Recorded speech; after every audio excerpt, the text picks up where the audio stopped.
ഇന്ന് നമ്മുടെ ജറബറ പൂക്കളൊന്ന് പരിചയപ്പെടുത്താമെന്ന് വിചാരിച്ചു കേട്ടോ. ഇതിൽ നിറച്ചും പൂക്കളുണ്ട് കേട്ടോ. ഒറ്റ തൈയാണ്, അതിൽ 4 പൂക്കളാണ് ഒന്നിച്ചുണ്ടായിരിക്കുന്നത്. ഒരെണ്ണം മൊട്ടായിട്ട് നിൽക്കുകയാണ് കേട്ടോ. അപ്പോൾ നിങ്ങളൊന്ന് കാണിച്ചു തരാമെന്ന് വിചാരിച്ച് വീഡിയോ എടുത്താണ്. അപ്പോൾ നമ്മുടെ പൂക്കൾ കണ്ടില്ല, നല്ല മഞ്ഞ കളറാണുള്ളത് കേട്ടോ. പക്ഷേ ചെറിയ പൂക്കളായിപ്പോയി, അതെന്താണെന്നറിയില്ല. ചിലപ്പോൾ വേനൽക്കാലത്തിൻ്റെ ആയിരിക്കും കേട്ടോ. അപ്പം ഞാനിത് കഴിഞ്ഞ ദിവസം ഒന്ന് മാറ്റി നട്ടതേ ഉണ്ടായിരുന്നുള്ളേ.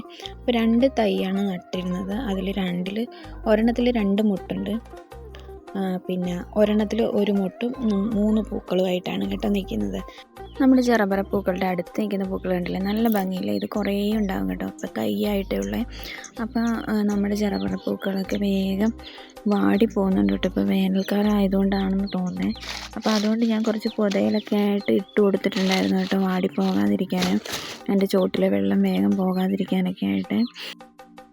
അപ്പോൾ എൻ്റെ വീഡിയോ ഇഷ്ടമായിട്ടുണ്ടെങ്കിൽ തീർച്ചയായിട്ടും സപ്പോർട്ട് ചെയ്യാൻ മറക്കണ്ട കേട്ടോ.